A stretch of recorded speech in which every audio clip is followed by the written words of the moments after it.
ದೃಶ್ಯ ಮಾಧ್ಯಮದ ಎಲ್ಲ ವರದಿಗಾರರಿಗೂ ಹೃತ್ಪೂರ್ವಕವಾದಂಥ ಸ್ವಾಗತವನ್ನು ಪ್ರಗತಿ ಶಾಲೆಯ ಪರವಾಗಿ ಕೋರ್ತಾ ನನ್ನೊಂದಿಗೆ ಈ ಪ್ರೆಸ್ ಮೀಟ್ನಲ್ಲಿ ಭಾಗವಹಿಸಿದ ಗೌರವಾನ್ವಿತ ಮಹಾನಗರ ಪಾಲಿಕೆ ಸದಸ್ಯರಾದ ಪ್ರೇಮಾನಂದ್ ಬಿರಾದವರೇ ಹಾಗೂ ಇನ್ನೋರು ಸದಸ್ಯರಾಗಿರುವ ಗಿರೀಶ್ ಬಿರಾದವರೇ ಹಾಗೂ ತಮಗೆಲ್ಲರಿಗೂ ಅನಂತ ಸ್ವಾಗತವನ್ನು ಕೋರ್ತಾ ನಮ್ಮ ಪ್ರಗತಿ ಶಾಲೆ 1994ರಲ್ಲಿ ಆರಂಭಗೊಂಡು ಈ 25ನೇ ಸಾಲಿಗೆ 31 ವರ್ಷ ಆಗ್ತಾಯಿದೆ.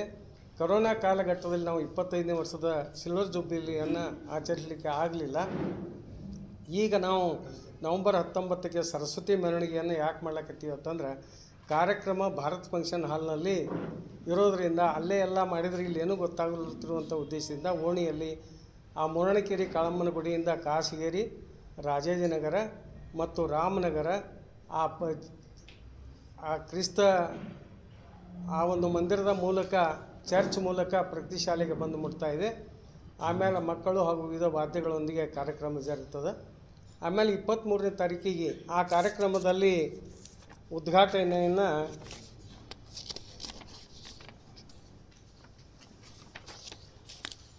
ಹರ್ಷಗೌಡರು ಪಾಟೀಲ್ ಉದ್ಘಾಟನೆ ಮಾಡ್ತಾರೆ. ಅಧ್ಯಕ್ಷತೆಯನ್ನು ರಾಮನಗೌಡರು ಪಾಟೀಲ್ ವಹಿಸ್ತಾರೆ. ಸಂಗಮೇಶ ಮನಹಳ್ಳಿ ಉಪಸ್ಥಿತರಿರ್ತಾರೆ. ಈ ಕಾರ್ಯಕ್ರಮ 19/11/25ಕ್ಕೆ ಜ್ಞಾನ ಸರಸ್ವತಿಯ ಮೆರವಣಿಗೆ ವೈಭವದಿಂದ ಜರುಗ್ತಾ ಇದೆ. ಆಮೇಲೆ 23/11/25ಕ್ಕೆ ಬೆಳಗ್ಗೆ 10 ಗಂಟೆಗೆ ಗೋಷ್ಠಿ 1 ಜರುಗ್ತಾ ಇದೆ. ಆ ಗೋಷ್ಠಿಯ ವಿಷಯ ಭಾರತದಲ್ಲಿ ಗುರು ಶಿಷ್ಯ ಪರಂಪರೆ. ನಮ್ಮ ಶಾಲೆಯಲ್ಲಿ ಸುಮಾರು ಈ 31 ವರ್ಷಗಳಲ್ಲಿ 5,000ಕ್ಕಿಂತ ಹೆಚ್ಚು ವಿದ್ಯಾರ್ಥಿಗಳು ವಿದ್ಯಾರ್ಜನೆ ಮಾಡಿ ಹೋಗ್ಯಾರ. ಆ 5,000ದಲ್ಲಿ ನಿರಂತರವಾಗಿ ಕಲಿತಂಥ continuous first standard to 10th standard ಯಾರು ಸ್ಟಡಿ ಮಾಡ್ಯಾರ ಅವರಿಗೆ ಮಾತ್ರ ನಾವು ಆಮಂತ್ರಣ ನೀಡಿ ಸುಮಾರು 800 ಜನರ ವಿದ್ಯಾರ್ಥಿಗಳ ಸಂಪರ್ಕದಲ್ಲಿ ನಾವಿದ್ದೀವಿ.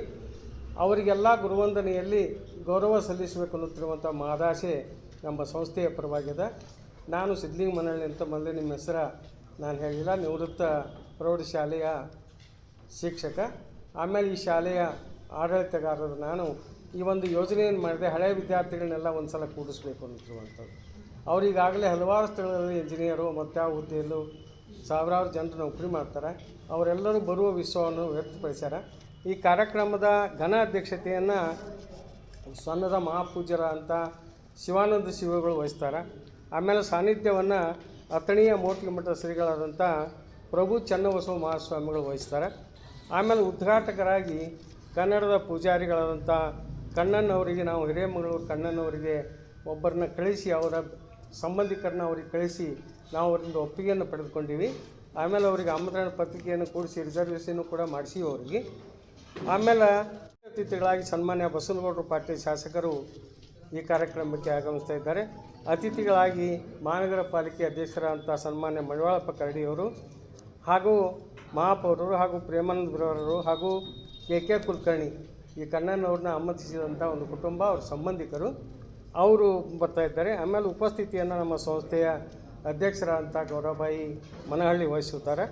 ರವೀಂದ್ರ ಜ್ಞಾನ ವಿಕಾಸ ಸಂಸ್ಥೆ ಅನ್ನುತ್ತಿರುವಂಥ ಸಂಸ್ಥೆಯನ್ನು 1992ರಲ್ಲಿ ರವೀಂದ್ರನಾಥ್ ಟ್ಯಾಗೋರ್ ಹೆಸರಿಂದ ಸಂಸ್ಥೆಯನ್ನು ನಾವು ರಿಜಿಸ್ಟ್ರೇಷನ್ ಮಾಡಿ ಕನ್ನಡ ಮಾಧ್ಯಮ ಶಾಲೆಯನ್ನು ಪ್ರಾರಂಭಿಸಿವಿ. ಕಾರ್ಯದರ್ಶಿಗಳಾಗಿ ಈ ಶಾಲೆಯ ಕಾರ್ಯದರ್ಶಿಗಳು ಸುನಂದ ಸಂತೋಷ್ ಕೆಸರಾಳೆ ಭಾಗವಹಿಸ್ತಾ ಇದ್ದಾರೆ. ಆಮೇಲೆ ಚಂದ್ರಶೇಖರ್ ಚೌಧರಿ ಅವರು ವಿವೇಕಾನಂದ ಸೇನೆಯ ಜಿಲ್ಲಾ ಅಧ್ಯಕ್ಷರು ಬರ್ತಾ ಇದ್ದಾರೆ. ಆಮೇಲೆ ನಮ್ಮದು ಏನೋ ಅಕಸ್ಮಾತ್ ಇಲ್ಲಿ ಒತ್ತಾಯದ ಮೇರೆಗೆ ಶಾಲೆಯಲ್ಲಿ ಇಷ್ಟು ವರ್ಷ ಆದರೂ ನಾವು ವೈಯಕ್ತಿಕ ಯಾವ ಕಾರ್ಯಕ್ರಮ ಮಾಡ್ಕೊಂಡಿಲ್ಲ. ಇಲ್ಲ ನೀವು ಮದುವೆ ಒಂದು ದಿವಸವೇ ಮಾಡ್ಕೊರಿ ಅನ್ನುತ್ತಿರುವಂಥದ್ದು ಒತ್ತಡ ಬಂದಿದ್ದರಿಂದ ಅವತ್ತು ಸಂಕ್ಷಿಪ್ತವಾಗಿ ಸರಳವಾಗಿ ಮನಹಳ್ಳಿ ದಂಪತಿಗಳ 41ನೇ ವಿವಾಹ ವಾರ್ಷಿಕೋತ್ಸವ ಜರುಗ್ತಾ ಇದೆ. ಆಮೇಲೆ ಮುಖ್ಯ ಘಟ್ಟ ನಮ್ಮದು 1994ರಿಂದ ವಿದ್ಯಾದಾನಗೈದಂಥ ಗುರುವೃಂದ ಹಾಗೂ ಹೊಳೆಯ ವಿದ್ಯಾರ್ಥಿನಿಯರು ಮತ್ತು ಆ ವೇಳೆಯಲ್ಲಿ ಕಲಿಸಿದಂಥ ಗೌರವಾನ್ವಿತ ಎಲ್ಲ ಶಿಕ್ಷಕರಿಗೆ ಸನ್ಮಾನ ಇರ್ತಾ ಇದೆ. ಅವರೆಲ್ಲರಿಗೂ ನಾವು ಸನ್ಮಾನ ಕಾರ್ಯಕ್ರಮವನ್ನು ಅಲ್ಲಿ ಇಟ್ಕೊಂಡಿದ್ದೀವಿ. ಎಷ್ಟು ಸಾಧ್ಯದ ಸ್ವಲ್ಪ ಕೇಳ್ತಾರೆ, ಹ್ಯಾಂಗೆ ಮಾಡ್ತೀರಿ 600 ಮಂದಿಗೆ ನೀವು ಅಂತೇಳಿ. ಅಲ್ಲಿ ನಾವು ಲೈನಾಗಿ ಕೂರಿಸಿ 3 ಲೈನ್ ಮಾಡಿ ಸಾಧ್ಯದಷ್ಟು ಎಲ್ಲರನ್ನ ಗೌರವಿಸ್ಬೇಕು ಅನ್ನುತ್ತಿರುವಂಥ ಅವರೆಲ್ಲರಿಗೂ ಶಾಲು ಒದಿಸಿ ನೆನಪಿನ ಕಾಣಿಕೆಯನ್ನು ಕೊಟ್ಟು ಆ ಮಾಲಾರ್ಪಣೆ ಮಾಡಿ ಗೌರವಿಸಬೇಕು. ಒಂದೇ ವೇದಿಕೆಯಲ್ಲಿ ಅದನ್ನ ಕೂಡಿಸಿ ಅವ್ರನ್ನ ಒಬ್ಬರೊಬ್ಬರನ್ನ ಪರಿಚಯ ಮಾಡಿಕೊಳ್ಳುತ್ತಿರುವಂಥ ಕೆಲಸ ಮಾಡಬೇಕು. ಒಬ್ಬರು ಆಸ್ಟ್ರೇಲಿಯನ್ ಬರ್ಲಾಕತ್ಯಾರ, ಪುನಃ ಬಾಂಬೆ ವಿವಿಧ ನಗರಗಳಿಂದ ಬರ್ಲಾಕತ್ತಾರೆ. ಈಗಾಗಲೇ ನಮ್ಮ ಸಂಪರ್ಕದಲ್ಲಿ ಅವರೆಲ್ಲರೂ ಅದಾರ. ಅವ್ರನ್ನ ಮತ್ತೊಂದು ಸಲ ಕೂಡಿಸಿ ಗೆಟ್ ಟುಗೆದರ್ ನೆನಪಿಸಬೇಕು ಅನ್ನೋದು ಅಲ್ಲಿ 2 ದಿವಸ ಮೆರವಣಿಗೆಯಲ್ಲಿ ಮಕ್ಕಳಿಗೆ ಬೆಳಗ್ಗೆ ನಾಷ್ಟ ಮಧ್ಯಾಹ್ನ ಪ್ರಸಾದ ವ್ಯವಸ್ಥೆ ಮತ್ತು ಅಲ್ಲಿ ಕೂಡ ಬೆಳಗ್ಗೆ ನಾಷ್ಟ ಮತ್ತು ಪ್ರಸಾದ ವ್ಯವಸ್ಥೆಯನ್ನು ಮಾಡೀವಿ. ಆಮೇಲೆ ಸಾಯಂಕಾಲ ನಾವು ಎದ್ದಿನಂತೆ ಗ್ಯಾದರಿಂಗ್ ಏನು ಮಾಡ್ತೀವಿ, ಸ್ನೇಹ ಸಮ್ಮಿಲನ. ಆ ಗೋಷ್ಠಿ 2 ಸ್ನೇಹ ಸಮ್ಮಿಲನವನ್ನು ಅದೇ ಮಂಗಲ ಕಾರ್ಯದಲ್ಲಿ ಭಾರತ್ ಫಂಕ್ಷನ್ ಹಾಲ್ನಲ್ಲಿ ಜರುಗ್ತಾ ಇದೆ.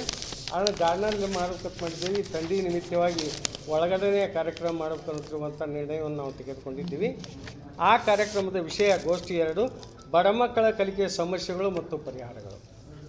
ಈ ಕನ್ನಡ ಮಾಧ್ಯಮ ಶಾಲೆಗಳಲ್ಲಿ ಆ ಶ್ರೀಮಂತರು ಅನುಕೂಲ ಇದ್ದವರು ಎಲ್ಲ ಇಂಗ್ಲೀಷ್ ಮೀಡಿಯಮ್ ಹಚ್ಚುತ್ತಿರುವಂಥ ಒಂದು ವ್ಯವಸ್ಥೆ ಅವರು ಆರ್ಥಿಕವಾಗಿ ಸ್ಥಿತಿವಂತರಿರ್ತಾರೆ. ಅತ್ಯಂತ ಬಡ ಮಕ್ಕಳು ನಮ್ಮ ಶಾಲೆ ಹೆಂಗದಂದ್ರೆ ಕೂಲಿಕಾರರು, ಈ ಕೆಲಸ ಮಾಡುತ್ತಿರುವಂಥ ಮಕ್ಕಳು, ದುಡಿಯುತ್ತಿರುವಂಥ ಮಕ್ಕಳು ಈ ಶಾಲೆಯಲ್ಲಿ ಕಲಿತಾರೆ. ಮೊದಲಿಂದಲೂ ಶಾಲೆಗೆ ವಾಹನವೇ ಇಲ್ಲ. ವಿಚಿತ್ರ ಅನ್ನಿಸ್ತದೆ, ವಾಹನ ಇಲ್ಲದೆ ಯಾವ ಶಾಲೆಗಳು ಸಾಮಾನ್ಯವಾಗಿ ನಡೆಯೋಂಗಿಲ್ಲ. ನಮ್ಮ ಶಾಲೆ ಹುಟ್ಟಿಂದ ಇಲ್ಲಿವರೆಗೂ ವಾಹನ ಇಲ್ಲ. ಸ್ವಯಂ ಪಾಲಕರೇ ಕರೆದುಕೊಂಡು ಹೋಗುತ್ತಿರುವಂಥ, ಕರೆದುಕೊಂಡು ಹೋಗುವ ಜವಾಬ್ದಾರಿಯನ್ನು ಅವರೇ ವಹಿಸ್ಕೋತಾರೆ. ಎಲ್ಲ ಮಕ್ಕಳಿಗೆ ಅತ್ಯಂತ ಕಡಿಮೆ ಅವ್ರಿಗೆ ಹೊರೆಯಾಗದ ಹಾಗೆ, ಇಲ್ಲ ನಾವು ಅತ್ಯಂತ ಬಡವರೇ ಇದಿರತ್ತಂದ್ರೆ ಏನೂ ಫೀಲದೇ ಕಲಿಸುತ್ತಿರುವಂಥ ವ್ಯವಸ್ಥೆಯನ್ನು ನಾವು ಮಾಡ್ತೀವಿ. ಉದಾಹರಣೆಗೆ ಗೊಲ್ಲರ ಹುಡುಗರು ಅತ್ಯಂತ ಸ್ವಲ್ಪ ಕಡಿಮೆ ಇರುತ್ತಿರುವಂಥ ಮಕ್ಕಳು ಇಲ್ಲಿ ಶಾಲೆಯಲ್ಲಿ ಕಲಿತಾರೆ. ಆ ಎಲ್ಲ ಮಕ್ಕಳಿಗೆ ಸಮಸ್ಯೆ ಇರೋದು ಕಲಿಕೆಯ ಸಮಸ್ಯೆ. ನಾ ಬೇರೆ ಏನು ವಿಷಯನೇ ಇಟ್ಟಿಲ್ಲ, ನಮ್ಮ ಶಾಲೆಯ ವಿಷಯನೇ ಬಡ ಮಕ್ಕಳಿಗೆ ಏನು ಸಮಸ್ಯೆ ಅದ, ಅದು ಏನು ಪರಿಹಾರ ಮಾಡೋಕ್ಕೂ ಅಲ್ಲಿ ಏನು ಮಾತಾಡ್ತಾರೆ ಅಂತಿರುವಂಥ ಕುತೂಹಲ ನನಗೂ ಇದೆ. ಆದ್ದರಿಂದ ಆ ವಿಷಯವನ್ನು ಬಡ ಮಕ್ಕಳ ಸಮಸ್ಯೆಗಳು ಮತ್ತು ಪರಿಹಾರಗಳು ಅನ್ನುತ್ತಿರುವಂಥ ಇರ್ತೀವಿ. ಆ ಕಾರ್ಯಕ್ರಮದ ಪಾವನ ಸಾನ್ನಿಧ್ಯವನ್ನು ಶಿವಪ್ರಕಾಶ್ ಶಿವಾಚಾರ್ಯ ಮಹಾಸ್ವಾಮಿಗಳು ಹಿರೇಮಠ ಬಸವನ ಭಾಗ್ಯವಾಡಿ ಪ್ರಸಿದ್ಧ ಪ್ರವಚನ ಮಾಡುತ್ತಿರುವಂಥ ಶ್ರೀಗಳನ್ನ ಒಪ್ಪಿಸೀವಿ. ಆಮೇಲೆ ಅಧ್ಯಕ್ಷೆಯನ್ನು ಕೃಷಿ ಮಾರುಕಟ್ಟೆ ಹಾಗೂ ಸಕ್ಕರೆ ಸಚಿವರು ಸನ್ಮಾನ್ಯ ಶ್ರೀ ಶಿವಾನಂದ ಪಾಟೀಲರು ವಹಿಸಿಕೊಳ್ಳಕ್ಕೆ ಒಪ್ಪಿಕೊಂಡಿದ್ದಾರೆ. ಆಮೇಲೆ ಮುಖ್ಯ ವ್ಯಕ್ತಿಗಳಾಗಿ ವಿಜಯಕುಮಾರ್ ಪಾಟೀಲರು, ಅಧ್ಯಕ್ಷರು ದಾನಮ್ಮ ದೇವಿ ಟ್ರಸ್ಟ್ ಗುಡ್ಡಾಪುರ, ಅವರು ಕೂಡ ಬರಲಿಕ್ಕೆ ಒಪ್ಪಿಕೊಂಡಾರೆ. ಆಮೇಲೆ ಅತಿಥಿಗಳಾಗಿ ಪೊಲೀಸ್ ಉಪ ಅಧೀಕ್ಷಕರು ಶ್ರೀ ಬಸವರಾಜ್ ಯಡ್ಗಾರ್ ಅವರು ಬರ್ತಾಯಿದ್ದಾರೆ. ಹಾಗೂ ಪಗು ಸಿದ್ದಾಪುರ ಸರು ರಾಜ್ಯೋತ್ಸವ ಪ್ರಶಸ್ತಿ ಪುರಸ್ಕೃತರು ಹಾಗೂ ಹಿರಿಯ ಸಾಹಿತಿಗಳು ಬರ್ತಾಯಿದ್ದಾರೆ. ಆಮೇಲೆ ಮಾನ್ಯ ಶ್ರೀ ವೀರಯ್ಯ ಸಾಲಿಮಠ್ ಉಪನಿರ್ದೇಶಕರು, ನಾವು ಸಿಲ್ವರ್ ಜುಬ್ಲಿ ಮಾಡೋದ್ರಿಂದ DDP ಅವರಿಗೆ ವೀರಯ್ಯ ಸಾಲಿಮಠ್ ಅವರಿಗೆ ನಾವು ಅವ್ರನ್ನ ಒಪ್ಪಿಸ್ಕೊಂಡಿವಿ. ಆಮೇಲೆ ಕ್ಷೇತ್ರ ಶಿಕ್ಷಣಾಧಿಗಳು ಹೊಸದಾಗಿ ಬಂದಾರ. ಈಗ ಹೊಸೂರು ಅನ್ನುತ್ತಿರುವಂಥ ರಾಘವೇಂದ್ರ ಹೊಸೂರು ಅನ್ನುತ್ತಿರುವಂಥವ್ರು ಈಗ ಒಂದು 4-5 ದಿವಸದಿಂದ ಚಾರ್ಜ್ ತೊಗೊಂಡಾರೆ ನಗರಕ್ಕೆ. ಅವ್ರನ್ನೂ ಕೂಡ ಮೊದಲೇ ನಮ್ಮ ಕಾರ್ಡ್ನಲ್ಲಿ ನಾವು ಬೇರೆ ಇದ್ದವ್ರನ್ನ ಹಾಕಿದ್ದೀವಿ. ಈ ಬದಲಾವಣೆ ಆಗ್ಯದ, ಮತ್ತು ನಿಮ್ಮ ಸೀಟ್ನಲ್ಲಿ ಬದಲಾವಣೆ ಆದಂಥ ಹೆಸರನ್ನೇ ನಾವು ಹಾಕಿವಿ. ರಾಘವೇಂದ್ರ ಹೊಸೂರು ಅನ್ನುತ್ತಿರುವಂಥವ್ರು ನಗರ ವಲಯದ ಕ್ಷೇತ್ರ ಶಿಕ್ಷಣಾಧಿಕಾರಿಗಳು ಈ ಕಾರ್ಯಕ್ರಮಕ್ಕೆ ಬರ್ತಾಯಿದ್ದಾರೆ. ಉಪಸ್ಥಿತಿಯನ್ನು ಸಂಸ್ಥೆಯ ಅಧ್ಯಕ್ಷರಾದಂಥ ಗೌರವಬಾಯಿ ಮನಹಳ್ಳಿ ವಹಿಸ್ಕೊಳ್ತಾರೆ. ಆಮೇಲೆ ಡಾಕ್ಟರ್ ಸಂತೋಷ್ ಕೆಸರಾಳೆ ಹಾಗೂ ಮುಖ್ಯಗೊಳ್ತಿರುವಂಥ SB ಬ್ರದರ್ ವಹಿಸ್ಕೊಳ್ತಾರೆ. ಈ 2 ಕಾರ್ಯಕ್ರಮಗಳಲ್ಲಿ ನೃತ್ಯ ಭರತನಾಟ್ಯವನ್ನು 2 ಕಾರ್ಯಕ್ರಮಗಳಲ್ಲಿ ನಾವು ಆಯೋಜಿಸೆವು. ಈ ರಾಜ್ಯೋತ್ಸವ ಒಂದು ಸಮಿತಿಯ ಮುಖ್ಯ ಉದ್ದೇಶ, ಇಷ್ಟು ವರ್ಷ 31 ವರ್ಷ ನಡ್ಕೊಂಡ್ಬಂದು ಏನೋ ಒಂದು ಕಾರ್ಯಕ್ರಮವನ್ನು ಮಾಡಬೇಕು ಅನ್ನುತ್ತಿರುವಂಥ ಮಹದಾಶೆಯಿಂದ ಎಲ್ಲ ವ್ಯವಸ್ಥೆಗಳನ್ನು ನಾವು ಮಾಡೀವಿ ಸಾಧ್ಯದಷ್ಟು. ಅದಕ್ಕೆ ಇದು ಸ್ವಲ್ಪ ಅದು ಸುದ್ದಿ ಆಗಲಿ ಅಂತ ಜನರಿಗೆ ಮುಟ್ಟಲಿ ಅನ್ನುತ್ತಿರುವಂಥ ಒಂದು ಸದುದ್ದೇಶದಿಂದ ನಿಮಗೆಲ್ಲ ಕರೆದಿದ್ದೀವಿ. ನಿಮಗೆಲ್ಲ ಏನಂತ ಅಭಿನಂದನೆಗಳನ್ನು ನಾನು ಹೇಳ್ತಾ, ನಮನಗಳನ್ನು ಹೇಳ್ತಾ, ಆಮೇಲೆ ಈ ಕಾರ್ಯಕ್ರಮದಲ್ಲಿ ಪಾಲ್ಗೊಂಡಂಥ ಪ್ರೇಮಾನಂದರವರು ಒಂದೆರಡು ಮಾತುಗಳನ್ನು ಅವರನ್ನು ಕರೆದಿ ಬಹುಶಃ ನಮ್ಮ ಶಾಲೆ ಮಾಹಿತಿ ಕಾರ್ಯಕ್ರಮ ಅಂದ್ಕೊಂಡಿದ್ದಾರೆ. ಇದು ಸರ್ ಹೇಳ್ದಂಗೆ ಸಾಕಷ್ಟು ವಿಶಿಷ್ಟದಿಂದ ಕೂಡಿದೆ. ಯಾಕಂದರೆ ಇವತ್ತಿನ ಕಾಲದಲ್ಲಿ ಗುರುವಂದನ ಕಾರ್ಯಕ್ರಮ ಮತ್ತು ಹಳೆಯ ಶಿಷ್ಯರು ಈ ಗುರುಗಳಿಗೆ ಮಿಲನ ಮಾಡೋದು, ಅವರು ಯಾವ್ಯಾವ ಹುದ್ದೆಯಲ್ಲಿ ಹೋಗಿದ್ದಾರೆ ಬೇರೆ ಬೇರೆ ಊರಿಗೆ ಅವರೆಲ್ಲ ಕರೆದು ಪರಿಚಯ ಮಾಡಿಸೋದಾಗಲಿ, ಮತ್ತು 600ರಿಂದ 700-800 ಜನ ಸಂಪರ್ಕದಲ್ಲಿ ವಿದ್ಯಾರ್ಥಿಗಳು ಸಾಮಾನ್ಯ ಅಲ್ಲ. ಹೀಗಾಗಿ ಮುಂದಿನ ಬೇರೆ ಬೇರೆ ಶಾಲೆಗಳಿಗೆ ಇದೊಂದು ಮಾದರಿ ಕಾರ್ಯಕ್ರಮ ಆಗಲಿ ಅಂತ ನಾನು ಆಶಿಸ್ತೀನಿ. ಇದು ಒಳ್ಳೆಯ ಕಾರ್ಯಕ್ರಮ. ಈ ಕಾರ್ಯಕ್ರಮದಿಂದ ಸಾಕಷ್ಟು ಸಮಾಜದಲ್ಲಿ ಬದಲಾವಣೆ ಆಗ್ತದೆ ಅಂತೇಳಿ ಈ ಸಂದರ್ಭದಲ್ಲಿ ಹೇಳಿ ಮತ್ತೊಂದು ಸಲ ಈ ಕಾರ್ಯಕ್ರಮ ಯಶಸ್ವಿ ಆಗಲಿ ಅಂತೇಳಿ ಹಾರೈಸ್ತೀನಿ. ಇನ್ನು ಮುಂದೆ ಸುಮಾರು 1994ರಿಂದ ಈ ಪ್ರಗತಿ ಶಾಲೆ ಪ್ರಾರಂಭವಾಗಿದೆ. ನಾನು 1ನೇ ತರಗತಿಯಿಂದ 10ನೇ ತರಗತಿ ತನಕ ಪ್ರಗತಿ ಶಾಲೆಯಲ್ಲೇ ನಾನು ವಿದ್ಯಾರ್ಥಿ ಮುಗಿಸಿದ್ದೀನಿ. ನಾವು ಅಲ್ಲಿ ಎಲ್ಲ ಬಡ ಮಕ್ಕಳು ಹಾಗೂ ಅಲ್ಲೇ ಕಾಲೋನಿಯ ಆಸ್ಪಾಸಿದ್ದ ಬಡ ಮಕ್ಕಳೆಲ್ಲ ಅಲ್ಲಿ ಕಲಿತ ಈಗ ಒಳ್ಳೆಯ ಪೋಸ್ಟ್ನಲ್ಲಿ ಅದಾರ. ನನ್ನ ಗೆಳೆಯರು ಅವರು ಬೇರೆ ಬೇರೆ ಊರಿನಲ್ಲಿ ಅದಾರ. ಅವ್ರಿಗೆಲ್ಲರಿಗೂ ಸೇರ್ಕೊಳ್ಳೋಕೆ ಕೂಡ್ಲಾಕ ಒಂದು ಸ್ಥಳ ಮಾಡಿಕೊಟ್ಟ ಬನ್ನಳ್ಳಿ ಸರ್ಗೆ ನಾ ತಮ್ಮೆಲ್ಲರ ಮುಖಾಂತರ ಧನ್ಯವಾದ ಹೇಳ್ತೀನಿ. ಇದರಿಂದ ಈ ಪ್ರೇಮಾನಂದ ಅಣ್ಣ ಬಿರಾದಾರರು ಹೇಳ್ದಂಗೆ ಇದು ಒಂದು ಒಳ್ಳೆಯ ಯಶಸ್ವಿ ಕಾರ್ಯಕ್ರಮ ಆಗಲಿ, ಇದು ಒಳ್ಳೆಯ ರೀತಿ ಮಾದರಿಯಿಂದ ಎಲ್ಲ ಬೇರೆ ಶಾಲೆಗಳಿಗೂ ಇದು ಗುರುತಾಗಲಿ ಅಂಥೇಳಿ ಆಶಯ ಮಾಡ್ತಾ ನಂದು ಎರಡು ಮಾತು. 27ನೆಯ ಒಂದು ಕಾರ್ಯಕ್ರಮವನ್ನು ಆಯೋಜಿಸಲಿಕ್ಕೆ ಯೋಚನೆ ಮಾಡಿದೆ. ಅವ್ರು ಬಂದು ನಮ್ಮ ಶಾಲೆಯಲ್ಲಿ ಪ್ರತಿ ಶಾಲೆಯಲ್ಲಿ ನೀವು ಹೆಂಗೋ ಕಾರ್ಯಕ್ರಮ ಹಮ್ಮಿಕೊಂಡ್ರಿ, ನಮ್ಮದೊಂದು ಕಾರ್ಯಕ್ರಮವನ್ನು ನಿಮ್ಮಲ್ಲಿ ಅವಕಾಶ ಮಾಡಿಕೊಡ್ಬೇಕು ಅನ್ನೋದಿರುವಂಥ ವಿನಂತಿ ಇಟ್ಟಾಗ ನಾವು ಸಂತೋಷದಿಂದ ಹ್ಞೂ ಅಂದೇವಿ.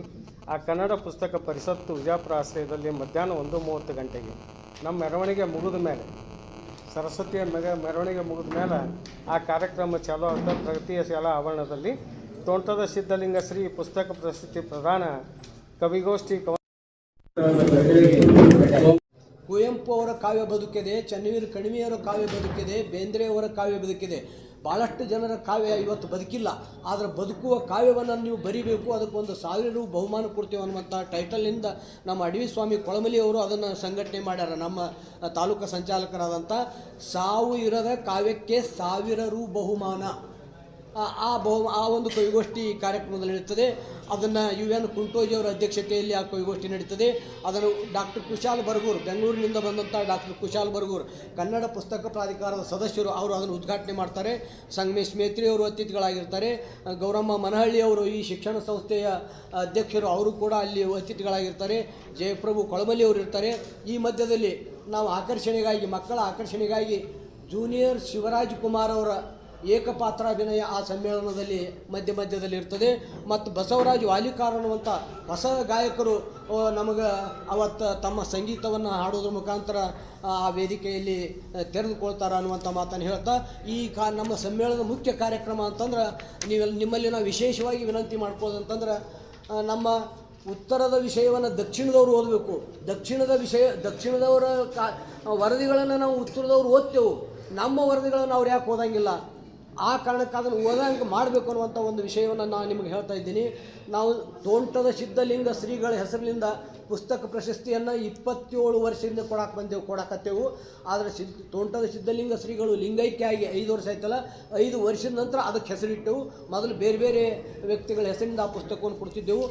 125 ಪುಸ್ತಕಗಳು ಆಂಧ್ರ, ಕರ್ನಾಟಕ ಮತ್ತು ಮಹಾರಾಷ್ಟ್ರದಿಂದ 125 ಪುಸ್ತಕಗಳು ಬಂದಿದ್ದು.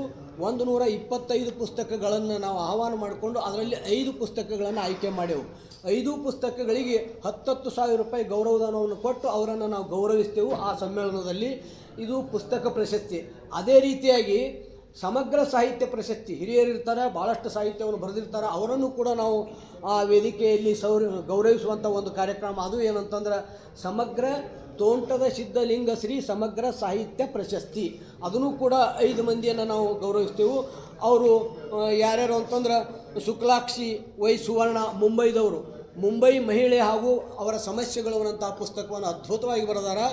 ಆ ಪುಸ್ತಕ ಆಗಲಿ. ಹೈದರಾಬಾದ್ದಿಂದ ಡಾಕ್ಟರ್ ಪಟ್ಲೂರಿ ಹರಿಕೃಷ್ಣ ಅನ್ನುವಂಥವರು ಗುರುತಿಸ್ತೇವೆ. ಇಲ್ಲಿ ಈ ಮಧ್ಯದಲ್ಲಿ ನಮಗೊಬ್ಬ ಅಂತಾರಾಷ್ಟ್ರೀಯ ಮಟ್ಟದ ಒಂದು ದೊಡ್ಡ ಕಲಾವಿದರು ಬಂದಾರ ಚಿತ್ರಕಲೆಯಲ್ಲಿ, ಈಗ ನಮಗೆ ಕಾಣ್ತಾ ಇದ್ದರು. ಅವರು ಡಾಕ್ಟರ್ ಬಸವರಾಜ್ ಗವಿಮಠ ಸರ್ ಇಲ್ಲಿ ಬಂದಾರ. ಅವರನ್ನು ಕೂಡ ನಾವು ಆ ಸಮಗ್ರ ಸಾಹಿತ್ಯ ಪುರಸ್ಕಾರದಲ್ಲಿ ಗೌರವಿಸ್ತೇವೆ. ಅವರು ಅಂತಾರಾಷ್ಟ್ರೀಯ ಮಟ್ಟದ ಖ್ಯಾತ ಕಲಾವಿದರು. ಅವರಿಗೆ ನಾವು ಕೊಡುವಂಥ ಸನ್ಮಾನ ಭಾಳ ಸಣ್ಣದು. ನೋಡಿರಿ, ಸಮಗ್ರ ಸಾಹಿತ್ಯ, ಸಮಗ್ರ ಕಲೆಯನ್ನು ಕುರಿತು ನಾವು 5 ಮಂದಿ ಆಯ್ಕೆ ಮಾಡಾಗ ನಮ್ಮ ಮಗ್ಗಲಲ್ಲಿರುವಂಥ ಡಾಕ್ಟರ್ ಬಸವರಾಜ್ ಗವಿಮಠ ಅವರನ್ನು ಚಿತ್ರಕಲೆಯಲ್ಲಿ ನಾವು ನಮ್ಮ ಸಿದ್ದರಾಮ್ ಬಿರಾದಾರ್ ಅವರು, ನಮ್ಮ ಬೂಸ್ಗೊಂಡಸವರು, ನಮ್ಮ ಪಗು ಸಿದ್ದಾಪುರ ಆಯ್ಕೆ ಮಾಡಿದರು.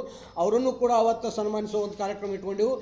ಕೇಂದ್ರ ಸಾಹಿತ್ಯ ಅಕಾಡೆಮಿಯ ಸದಸ್ಯರು, ಧಾರವಾಡದ ದೊಡ್ಡ ಚಿಂತಕರು ಆದಂಥ ಡಾಕ್ಟರ್ ಚೆನ್ನಪ್ಪ ಅಂಗಡಿಯವರನ್ನು ಕೂಡ ನಾವು ಸಮಗ್ರ ಸಾಹಿತ್ಯದಲ್ಲಿ ಗೌರವಿಸ್ತೇವೆ. ಗಡಿನಾಡಿನಲ್ಲಿ ಒಬ್ಬ ಮಹಿಳೆಯಾಗಿ ಸಾಹಿತ್ಯದ ಅದ್ಭುತವಾಗಿ ಕೆಲಸ ಮಾಡಿದಂಥ ವಿದ್ಯಾ ಕಲ್ಯಾಣ ಶೆಟ್ಟಿ ಅನ್ನುವಂಥ ತಾಯಿಯವರನ್ನು, ಸಾಹಿತಿಗಳನ್ನು ಕೂಡ ನಾವು ಸಮಗ್ರ ಸಾಹಿತ್ಯದಲ್ಲಿ ಪುರಸ್ತೀವಿ. ಸಮಗ್ರ ಸಾಹಿತ್ಯ ಪುರಸ್ಕಾರಕ್ಕೆ ಹಣ 2,500 ರೂಪಾಯಿ ಅದ. ಆದ್ರೆ ಸಮಗ್ರ ಸಾಹಿತ್ಯಕ್ಕೆ 2,000 ಇದ್ದರೆ ಅವ್ರ ಪುಸ್ತಕಗಳಿಗೆ 10,000 ಅದ. ಈ ದುಡ್ಡನ್ನು ನಮ್ಮ ಗೆಳೆಯರೆಲ್ಲ ಹಾಕಿಕೊಡ್ತಾರೆ. ಇದೇ ರೀತಿ ಏನು ಹೇಳಬೇಕಂದ್ರೆ, ಮೇಲಿನವರು ಅಂದರೆ ಈ ಪುಸ್ತಕ ಪ್ರಶಸ್ತಿ ಪಡೆದವರು ಯಾರು ಅಂತಂದ್ರೆ ಡಾಕ್ಟರ್ ರಾಜಶೇಖರ್ ಹಳೆಮನಿ ಮಂಗಳೂರವರು. ಅವರ ಒಡಲುಗೊಂಡವರು ಕಾದಂಬರಿ ಭಾಳ ಶ್ರೇಷ್ಠವಾದ ಕಾದಂಬರಿ. 20 ಕಾದಂಬರಿಗಳಲ್ಲಿ ಆ ಕಾದಂಬರಿಯನ್ನು ಆಯ್ಕೆ ಮಾಡೆವು. ಹಾಗೆಯೇ ಡಾಕ್ಟರ್ ರಮೇಶ್ ಕತ್ತಿ ಅವರು ಈ ನೆಲದ ಕಾವ್ಯವನ್ನು ಬಿರುನೆಲದ ಕಾವ್ಯ ಅನ್ನುವಂಥ ಕಾವ್ಯದ ಬಗ್ಗೆ ಬರುವಂಥ ಅವರ ಪುಸ್ತಕ 32 ಕಾವ್ಯ ಸಂಕಲನಗಳಲ್ಲಿ ಅವರ ನಮ್ಮ ಕಾವ್ಯ ಸಂಕಲನ ಈ ಪ್ರಶಸ್ತಿಗೆ ಆಯ್ಕೆ ಆಗಿದೆ. ಮಹಾದೇವ್ ಬಸರ್ಕೋಡ್ ಬೆಂಗಳೂರು ಅವರು ಅವ್ರದ್ದು ಕೂಡ ಅಂಕಣ ಬರಹಗಳನ್ನು ಬರೆಯುವಂಥ ಒಬ್ಬ ಶ್ರೇಷ್ಠ ಇವರು. ನಾವು ಹಿಂದಕ್ಕೆ ಬೆತ್ತಲೆ ಜಗತ್ತು ಬರೆಯುವಂಥ ಒಬ್ಬ ಅಂಕಣಕಾರರಿಗೆ ಆ ಪ್ರಶಸ್ತಿಯನ್ನು ಕೊಟ್ಟಿದ್ದೆವು. ಬಹುಶಃ ತಮಗೆ ಅವರೆಲ್ಲರೂ ಗೊತ್ತದಾರ. ಸುಜಾತ ಚಲವಾದಿಯವರು ಅವರ ಒಂದು ಲಕ್ಷ್ಮವ್ವ ಅನ್ನುವಂಥ ಕಥಾ ಸಂಕಲನಕ್ಕೆ, ಹಾಗೆಯೇ ಮಲ್ಲಿಕಾರ್ಜುನ ಶೆಲ್ಲಿಕೇರಿ ಅನ್ನುವಂಥ ಹವೇಲಿ ದೊರೆಸ್ವಾಮಿ ಅನ್ನುವಂಥ ಈ ಪುಸ್ತಕದಾಗ ಸಾಮಾನ್ಯ ಗೌರವವನ್ನು ವಿಶೇಷ ಸನ್ಮಾನವನ್ನು ನಾವು ಮಾಡ್ತಾ ಇದ್ದೆವು. ಆ ಸನ್ಮಾನಿತರು ಯಾರ್ಯಾರು ಅಂತಂದ್ರೆ ಡಾಕ್ಟರ್ ಗಣೇಶ್ ಅಮ್ಮಿನಗಡ ಪ್ರಕಾಶನದಲ್ಲಿ, ಶಿವಾನಂದ ಕುಬಸದ್ ವೈದ್ಯಕೀಯ ಕ್ಷೇತ್ರದಲ್ಲಿ, ಹಮ ಪೂಜಾರಿ ರಾಜ್ಯೋತ್ಸವ ಪ್ರಶಸ್ತಿ ಪಡೆದಂಥ ಹಿರಿಯ ಸಾಹಿತಿಗಳು, LB ಶೇಖ್ ರಂಗಕರ್ಮಿಗಳು ರಾಜ್ಯೋತ್ಸವ ಪ್ರಶಸ್ತಿ ಪಡೆದರು. ಹಾಗೆ ರೀತಿ ಸೋಮನಿಂಗ್ ದನಗೊಂಡ ಡೊಳ್ಳಿನ ಕಲಾವಿದರು, ಭಾಳ ಅದ್ಭುತವಾದ ಜಾನಪದ ಕಲಾವಿದರು. ಸದಾನಂದ ಪಾಟೀಲ್ ಅಂತೇಳಿ ಗುಲ್ಬರ್ಗಾದಲ್ಲಿ ಯುವ ಲೇಖಕರಲ್ಲಿ ಭಾಳ ದೊಡ್ಡ ಸಾಧನೆ ಮಾಡಿದಂಥ ಸದಾನಂದ ಪಾಟೀಲ್ರಿಗೆ ಗೌರವಿಸ್ತೇವೆ.